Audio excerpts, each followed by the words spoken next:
Salam sejahtera semuanya kepada para penonton tanya jawab yang berbahagia.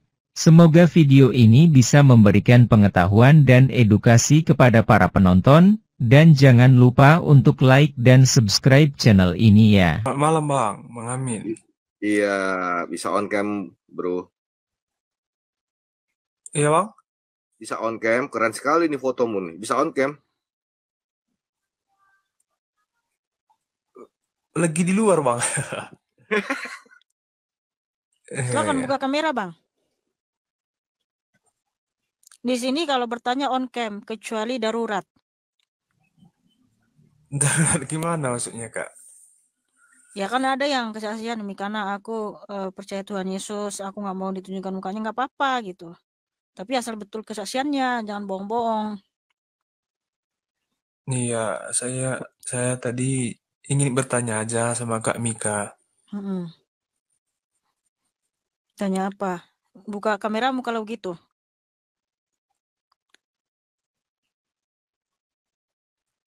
Oh nggak boleh ya Kak, kalau nggak on cam. Emang bertanya apa kamu? Oh, thank you, Ko Henry. Yesus Allah Maha Besar. Bang Henry. Kakak Islam atau Kristen? Udah di situ Yesus Allah yang Maha Besar, kau tanya lagi agama aku. Aduh, cemana asli ngomongin. Berarti Kak Kristen? Ini Kristen sejati. Identitas kita itu Kristen sejati, yoi. Oh, Iya. tapi kok Kakak berhijab? Kamu agamanya apa, bro? Iya, saya juga Kristen Kak. Udah baca Alkitab belum? Jarang. Ada Alkitab di depanmu? Tak ada Kak, karena pakai HP kalau buka Alkitab. Kamu di rumahmu nggak ada Alkitab? Enggak, saya ini ngekos Kak, saya kerja lagi di luar. Iya, walaupun kamu ngekos nggak ada Alkitab. Iya, nggak ada Kak. Di handphonemu ada Alkitab nggak? Ada. Oke. Nanti kamu buka 1 Korintus 11 ayat 1 sampai 16. Itu dalilnya kenapa saya pakai kerudung.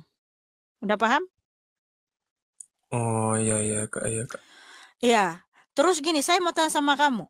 Kamu percaya nggak Yesus Kristus itu Tuhan Allah dan Bapa? Kalau ya di ajaran kita Kristen ya begitu Kak. Saya tanya imanmu. Oke, katakan dulu dengan sungguh-sungguh. Aku percaya. Aku percaya. Halo Bro Rizko. Katakan Rizko. Ya, halo Kak. Aku percaya. Aku percaya Yesus Kristus adalah Tuhanku dan Allahku. Itu saya kurang apa Kak? Kurang setuju. Kamu Kristen apa bukan? Thank you. Iya, saya Kristen Kak. Kalau kamu Kristen, kenapa kamu nggak mengakui itu? Karena pada Udah gini aja, nggak usah kamu teki, nggak usah kamu berdusta di sini. Kristen sejati itu pasti bangga mengatakan Yesus adalah Tuhan dan Allah. Kamu mau berdusta di sini? saya bisa kok nunjukin KTP. Kalau kakak nggak percaya saya Kristen. Ya bukalah kameramu. Bentar ya Kak. Thank you Brother Acin.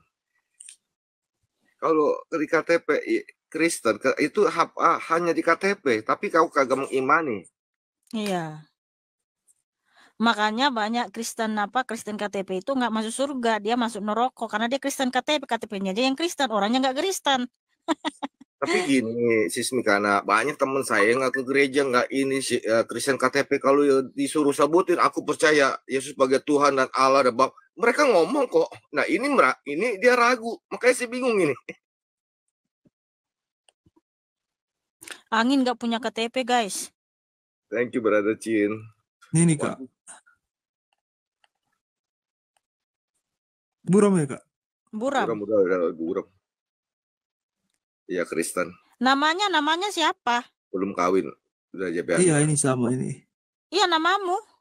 Iya nama saya ini, nampak kan? Ya udah jangan diinin. Iya. Oke, kamu Kristen Saksi Jehova ya? Enggak, saya Kristen Protestan, Kak. Oh, jadi bagimu Yesus itu siapa? Kalau bagi saya Yesus itu nabi. Nabi. Iya, Aduh Tuhan Yesus. Kamu pernah ke gereja? pernah, Kak. Jadi di gereja apa yang kamu pelajari? Tuhan Yesus itu sang juru selamat nggak? Berarti menurut Kakak Yesus disalib itu menebus dosa? Enggak, kamu ini Kristen apa ini? Kayaknya mungkin salah apa kali? Salah asuhan atau apa ini? Saya kan udah nunjukin KTP tadi Kakak nikah. Kok masih belum percaya saya Kristen? Iya, kamu itu dari dulu gimana sih? Gimana pemikiranmu tentang Tuhan Yesus itu? Kalau menurut saya, gini, ada pertanyaan kok untuk Kak Mika, simpel aja logika kan. Kalau memang Yesus itu Tuhan, Nabi Adam itu siapa? Tuhan Yesus yang menciptakan Adam. Orang dia Nabi pertama, Kak. Nah, kamu nyebut Nabi Adam aja sebagai nabi, kamu Islam dong. Nggak ada orang Kristen menyebut Adam itu nabi, bro. Kayaknya Oh, ini perlu dipertanyakan, ini orangnya nggak jelas. Sekalipun dia tunjukin KTP itu. enggak gini Bang Amin. Saya kan lihat di Google bahwa daftar-daftar nabi ya kan ada itu Bang. Makanya saya bilang gitu Bang. Iya memang, tapi banyak juga sih orang Kristen itu nggak pernah ke gereja, nggak pernah baca Alkitab. Jadi wajar dia nggak tahu siapa itu Tuhan Yesus. Saya juga dulu gitu, walaupun dari SD sampai SMA itu di kakak kita Kristen, tapi nggak ngerti siapa itu Tuhan Yesus, nggak ngerti sama sekali. Dan juga memang nggak pernah ke gereja, dan juga tidak pernah ada orang datang ke rumah untuk melayani kita, nggak pernah. Jadi kita memang nggak tahu Yesus itu siapa. Jadi wajar sih. Jadi gini Rizko, Iya ya Kak. kamu baca Alkitab, kamu harus tahu siapa Tuhan Yesus itu. Ingat, keselamatan itu penting loh. Karena kalau kita salah mengikut ajaran, fatal akibatnya. Hidup kita ini, ya, jangan ketika Tuhan sudah datang kembali, kamu belum bertobat, kamu belum paham lagi siapa Tuhan Yesus, kamu belum taat. Fatal akibatnya. Nah, dulu saya seperti kamu. Sama seperti umurmu tadi berapa tadi? Umurnya berapa? Saya sekarang 26 Kak, 26. Ya 26 ya, masih tergolong muda lah ya. Iya. Saya pun dulu itu seperti kamu. Saya masa Yesus itu siapa sih? Dia anak Tuhan kah? Dia siapakah gitu kan? Masa sih Tuhan datang ke dunia dengan lahir melalui perempuan? Dulu saya juga gitu. Nah, tapi saya berpikir, siapa sebenarnya Tuhan Yesus ini? Ketika saya baca Alkitab, saya baca ajarannya itu sangat mulia. Di mana Tuhan Yesus mengajarkan di Matius 5 ayat 40 sampai 44. Nih saya baca dulu ya. Inilah dulu yang membuat saya tertarik sama pribadi Tuhan Yesus. Matius 5 ayat 43 ya. Mulai 43. Kamu telah mendengar perkataan, kasihilah sesamamu manusia dan bencilah musuhmu. Tetapi aku berkata kepadamu, kasihilah musuhmu dan berdoalah bagi mereka yang menganiaya kamu. Karena dengan demikianlah kamu menjadi anak-anak Bapamu yang di sorga, yang menerbitkan matahari bagi orang yang jahat dan orang yang baik, dan menurunkan hujan bagi orang yang benar dan orang yang tidak benar. Apabila kamu mengasihi orang yang mengasihi kamu, apakah upahmu? Bukankah pemungut cukai juga berbuat demikian? Dan apabila kamu hanya memberi salam kepada saudara-saudaramu saja, apakah lebihnya daripada perbuatan orang lain? Bukankah orang yang tidak mengenal Allah pun berbuat demikian?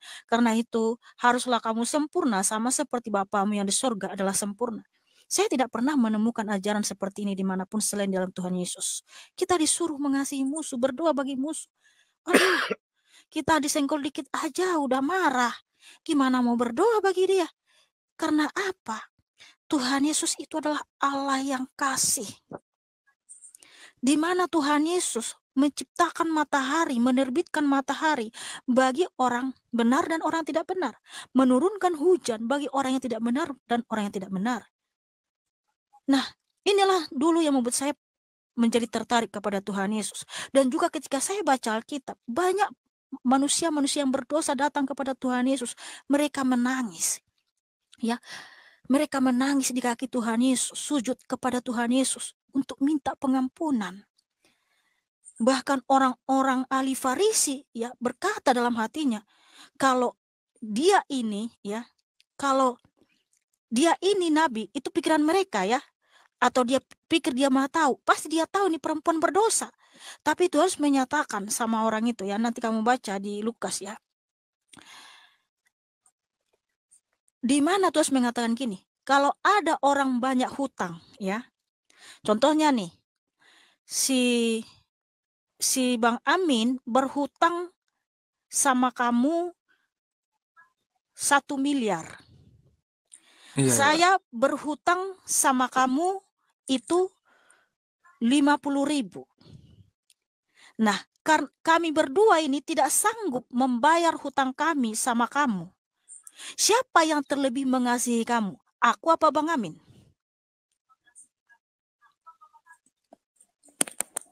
Gini dia Kak Mika.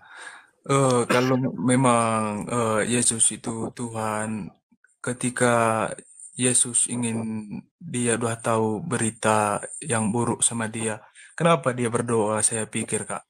Ntar aku izin bertanya kepada dia ya Mikana ya. Brother, menurut brother yang maha kuasa itu siapa brother? Yang Maha Kuasa itu ya Tuhan Pak Amin, Allah. Tunggu, Allah. iya, dia yang menciptakan segalanya. Oke, brother coba bukakan saya Wahyu 1 ayat 8. Wahyu berapa Pak? Enggak ada Wahyu di Alkitab 1 ayat ini. 8. Wahyu 1 ayat 8. Ya. Di situ Tuhan Yesus berfirman, Akulah yang awal dan akulah Alfa dan Omega, yang ada dan yang ada, yang maha kuasa. Nah, kalau Yang maha kuasa. Nah, kalau kamu bilang ketika Tuhan datang berdoa, kamu harus tahu dulu konteksnya. Kan Tuhan Yesus datang ke dunia ini untuk apa? Tujuannya apa? Yang ingat ini ya, Rizko ya, ingat baik-baik ya. Tujuan Tuhan Yesus datang ke dunia. Yang pertama, untuk mengembalikan manusia ke rancangan semula. Bahwa tidak ada yang bisa menebus kita dari kutuk hukum Taurat, dari kutuk kematian selain oleh Tuhan itu sendiri. Nah, makanya harus Tuhan itu yang datang, bukan nabi, bukan malaikat. Karena malaikat dan nabi nggak bisa menyelamatkan kita dari kutuk kematian atau dari hukum Tuhan selain Tuhan itu sendiri. Nah, makanya ketika Tuhan datang, dia disalibkan, mati dan bangkit pada yang ketiga, supaya setiap orang yang percaya kepada Tuhan Yesus juga ikut mati dan bangkit. Karena sudah terbukti ketika Tuhan Yesus mati, dia turun ke alam maut. Efesus 4 ayat 8 sampai 10, Matius 27 ayat 50 sampai 53, Mazmur 68 ayat 18 sampai 21. Firman Tuhan di situ, ketika Tuhan Yesus turun ke alam maut, Tuhan Yesus membebaskan manusia-manusia yang telah mati di zaman Perjanjian Lama, sehingga ketika Tuhan bangkit, mereka pun dibangkitkan Tuhan Yesus. Karena telah terbukti dia telah membebaskan kita dari kutuk kematian. Nah, jadi harus Tuhan itu yang datang untuk membangkitkan kita, bukan malaikat, bukan nabi. Karena hanya Tuhan itu yang maha kuasa. Itu yang pertama ya. Ingat itu ya Rizko ya. Udah paham Rizko? Kalau memang ya Tuhan Yesus Kristus itu maha kuasa Kak Mika, kok bisa dia disalib oleh manusia gitu? Iya, karena manusia itu sudah jahat dan berdosa ya di Yesaya 53 di sini firman Tuhan. Yesaya 53, tetapi bentar saya baca dulu ya mulai ayat 3. Ia dihina dan dihindari orang, seorang yang penuh kesengsaraan dan yang biasa menderita kesakitan. Ia sangat dihina sehingga orang menutup mukanya terhadap dia, dan bagi kita pun dia tidak masuk hitungan. Tetapi sesungguhnya penyakit kita lah yang ditanggungnya, dan kesengsaraan kita lah yang dipikulnya. Padahal kita mengira dia kena tulah, dipukul dan ditindas Allah. Tetapi dia tertikam oleh karena pemberontakan kita, dia diremukkan oleh karena kejahatan kita. Ganjaran yang mendatangkan keselamatan bagi kita ditimpakan kepadanya, dan oleh bilur-bilurnya kita menjadi sembuh. Jadi Tuhan Yesus disalibkan oleh karena dosa-dosa kita, Rizko. Tuhan Yesus ketika datang ke dunia, dia mengaku dia adalah Tuhan dan Allah itu sendiri. Makanya dia disalibkan sama orang Farisi dan ahli Taurat. Tapi ingat, walaupun di zaman itu ahli Taurat, orang Farisi, orang Romawi yang menyalibkan Tuhan Yesus, Tuhan Yesus tersalib oleh karena dosa seluruh umat manusia. Karena manusia itu sudah berdosa. Roma 3 ayat 23 firman Tuhan, manusia itu telah berdosa semuanya dan telah kehilangan kemuliaan Allah. Nah, ketika Tuhan Yesus datang ke dunia, dia mengaku dia adalah Tuhan Allah itu sendiri, dialah sang juru selamat, makanya dia disalib. Tetapi ketika Tuhan Yesus disalib, dia bisa sebenarnya melepaskan dirinya. Bahkan Tuhan Yesus menyatakan, kamu sangka aku nggak bisa menurunkan bala tentara untuk menumpas semua yang menangkap dia. Tapi Tuhan Yesus tidak lakukan. Waktu Pontius Pilatus mengatakan, aku bisa membebaskan kamu dari penyaliban ini, aku punya kuasa. Apa kata Tuhan Yesus? Engkau tidak punya kuasa sedikit pun atasku. Karena dia tahu ketika dia tersalib di atas kayu salib, dia telah menanggung ya dosa-dosa kita. Kutuk hukum Taurat ditimpakan kepadanya, supaya oleh bilur-bilurnya, oleh darahnya yang tercurah ke bumi itu, menyelamatkan kita, menebus kita, menyucikan dan membersihkan kita. Nah, kalau Tuhan Yesus tidak disalib, dia tidak mau disalib, dia menghilang seperti sebelumnya. Sebelum disalib itu, dia sudah sering mau dilempari pakai batu, dia mau dibunuh sama orang Farisi. Tapi Tuhan Yesus menghilang, karena belum saatnya dia. Tuhan Yesus tiba-tiba menghilang tuh.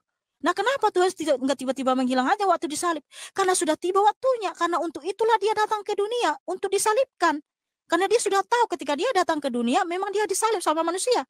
Tapi Tuhan Yesus taat ya. Firman Tuhan di Filipi 2 ayat 8-10. Dia taat sampai mati. Karena apa? Kematiannya itu telah membawa keselamatan bagi kita. Karena dia tidak berdosa, dia suci, mulia, agung. Ada ya Tuhan Yesus yang suci, mulia, agung mati untuk kita yang berdosa ini, sehingga ketika Tuhan Yesus bangkit, kita pun akan itu bangkit. Darahnya itu telah mendamaikan dosa-dosa kita, Rizko. Darahnya itu mahal, suci dan mulia, agung. Karena harus darah yang suci menebus kita, darah yang berdosa ini. Hanya darah yang suci lah yang bisa menyucikan darah kita yang kotor. Darah kotor nggak bisa membersihkan darah kotor. Darah yang berdosa nggak bisa membersihkan darah yang berdosa. Harus darah yang bersih, suci, mulia, agung. Itulah darah Kristus. Nah, makanya ada kebangkitan, Rizko. Tanpa Tuhan Yesus mati dan bangkit, nggak akan ada kebangkitan. Semua manusia akan mati terkutuk di lembut tanah, nggak ada kebangkitan. Tapi terpujilah Tuhan Yesus. Karena kasih-Nya begitu besar bagi kita, maka dia bangkit. Itulah iman Kristen itu, iman yang sangat logis, bukan halu. Masa kita mempercayai nanti ada kebangkitan tapi nggak ada yang bangkit, buktinya nggak ada. Tapi kita percaya ada kebangkitan karena ada buktinya, real. Tuhan Yesus mati dan bangkit pada yang ketiga. Itu dia karena Maha Kuasa, kebangkitannya itu. Nah, jadi siapa yang percaya kepada Tuhan Yesus akan kematian dan kebangkitannya, kita bisa selamat dan juga bangkit. Makanya Tuhan Yesus dengan tegas menyatakan Yohanes 14 ayat 6-7. Akulah sang jalan, sang kebenaran, sang kehidupan. Tidak ada seorang pun yang datang kepada Bapa kalau tidak melalui aku. Sekiranya kamu mengenal Bapakku, pasti kamu juga mengenal aku. Barang siapa melihat aku sudah melihat Bapa.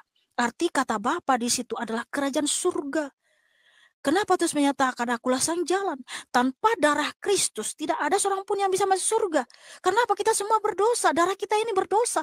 Jadi harus disucikan dengan darah Kristus supaya kita bisa layak masuk surga. Kenapa terus menyatakan akulah sang kebenaran? Karena dialah satu-satunya Allah yang benar. Di mana Tuhan Yesus berfirman, Yesaya 44 ayat 6. Akulah yang awal dan akulah yang akhir. Tidak ada Allah selain aku. Kenapa Tuhan menyatakan dialah sang kehidupan? Karena dia pemberi hidup kekal. Dialah hidup itu. Yohanes 10 ayat 28 Tuhan berfirman, aku memberikan hidup kekal kepada mereka dan mereka pasti tidak binasa sampai selama-lamanya dan tidak seorang pun merebut mereka dari tanganku. Jadi Tuhan Yesus itulah sang juru selamat kita. Gak akan ada yang bisa masuk surga tanpa melalui Tuhan Yesus, tanpa darah Kristus yang tercurah di atas kayu salib. Nah, tujuan Tuhan lagi datang ke dunia yang kedua tadi untuk memberikan kita teladan. bahwa kita harus berkarakter seperti Tuhan Yesus yang tadi dia mengajarkan hidup harus mengasihi, harus mencintai, hidup kudus, hidup benar. Di dalam Kristen itu, Rizko, kita dituntut hidup kudus, benar, dan tepat, bukan hanya sekedar baik. Jadi Tuhan Yesus berdoa memberikan kita teladan. Makanya terus menyatakan di Matius 26 ketika dia mau ditangkap. Apa kata Tuhan sama Rasul Petrus? Tidak bisakah engkau berjaga-jaga 1 jam dengan aku? Berjaga-jagalah dan berdoalah supaya kamu jangan jatuh dalam pencobaan. Nah, kalau kamu sering berdoa, Rizko, kamu tidak akan jatuh dalam pencobaan. Kamu akan hidup benar. Nah, Tuhan itulah pencipta segala sesuatu. Karena apa? Ada firman Tuhan di Yohanes 1 ayat 3. Segala sesuatu dijadikan oleh dia. Dia siapa? Yesus Kristus. Tanpa Tuhan Yesus tidak ada sesuatu pun yang telah jadi. Jadi kalau Tuhan Yesus nggak ada bumi, nggak ada manusia. Itulah sebabnya Tuhan menciptakan dunia dan segala isinya, itu termasuk Adam. Nah, makanya baca Alkitab, Rizko, Kejadian sampai Wahyu, supaya kamu paham siapa Tuhan Yesus. Kalau kita nggak baca, nggak belajar, memang kita nggak tahu siapa itu Tuhan Yesus. Iya, saya tahu Kak Mika, kalau Yesus Kristus itu ya baik. Dia mengajari hal yang baik, mengajak kita ke yang baik. Jadi saya tadi kok banyak nabi, kok kita buat hanya Yesus Tuhan kita gitu, Kak. Ya karena Tuhan Yesus yang mengutus nabi-nabi. Tuhan berfirman Matius 23:34, aku telah mengutus nabi-nabiku, para ahli kitab dan orang-orang bijaksana. Tapi kan dia terakhir, Kak, sebelum Nabi Muhammad. Kamu Islam ini. Bukan Kristen. Begini saudaraku, Rizko, ya. Tuhan Yesus, dia adalah Yahweh Elohim itu sendiri. Dia tidak pernah memilih nabi di luar bangsa Israel. Nah, bentar Kak, ini saya baca dulu daftar-daftar nabi, Kak. Nah, Yesus itu ya nabi ke-22 kalau nggak salah saya. Bentar ya Kak, ini. Tuhan Yesus bukan Nabi Isa.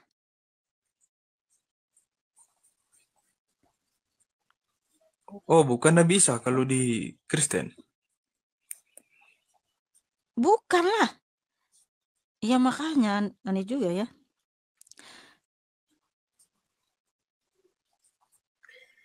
Bro, tadi Sister Mikana sudah mengatakan Tuhan Yesus mengutus nabi-nabi, bro. 1. Kedua, di Wahyu 22 ayat 16, Tuhan Yesus mengutus malaikat, bro. Iya, dan sebelum tadi yang kamu bilang tentang Muhammad kan muncul di abad ke-6. Sementara Alkitab ini sudah ditulis sebelum abad ke-6. Jadi mohon maaf, kita lebih percaya kepada yang tertua, yang dimana sudah dituliskan terlebih dahulu. Dimana Tuhan mengajarkan kita nggak boleh mempercaya di luar Alkitab.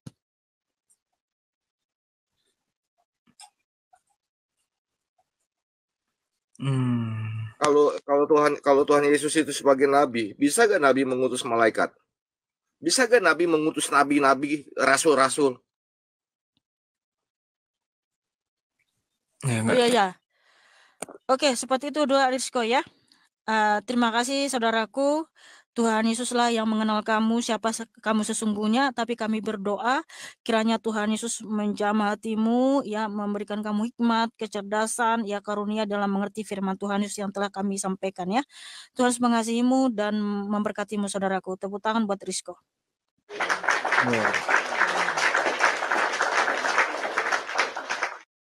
Saudara-saudara sekalian, sudah kita tonton bersama. Pada video ini ada beberapa pertanyaan dari seorang yang mengaku beragama Kristen dan sebagai buktinya si penanya memperlihatkan KTP-nya.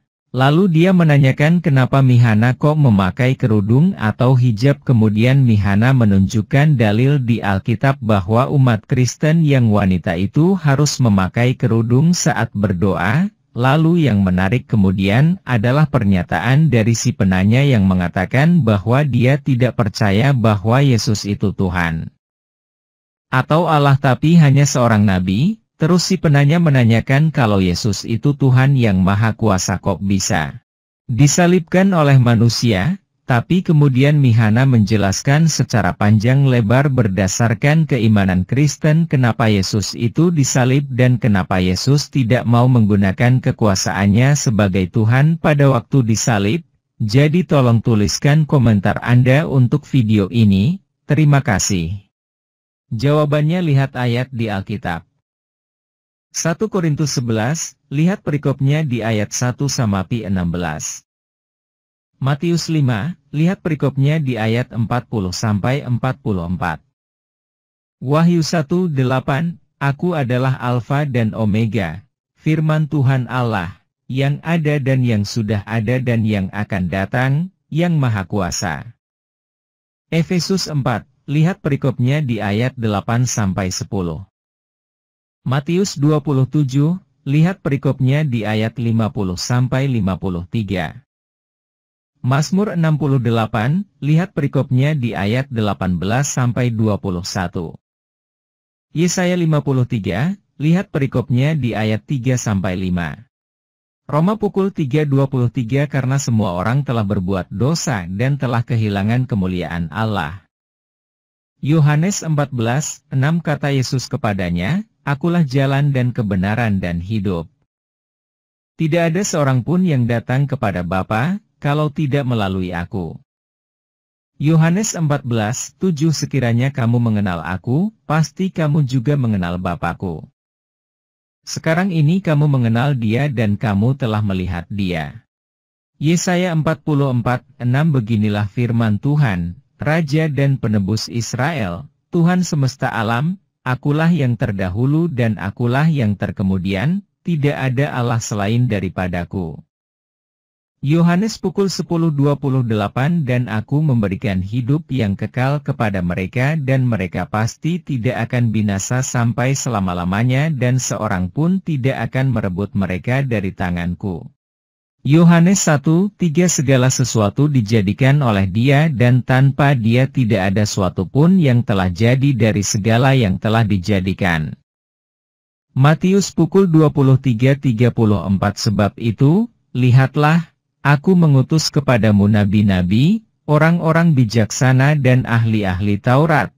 Separuh di antara mereka akan kamu bunuh dan kamu salibkan, yang lain akan kamu sesah di rumah-rumah ibadatmu dan kamu aniaya dari kota ke kota.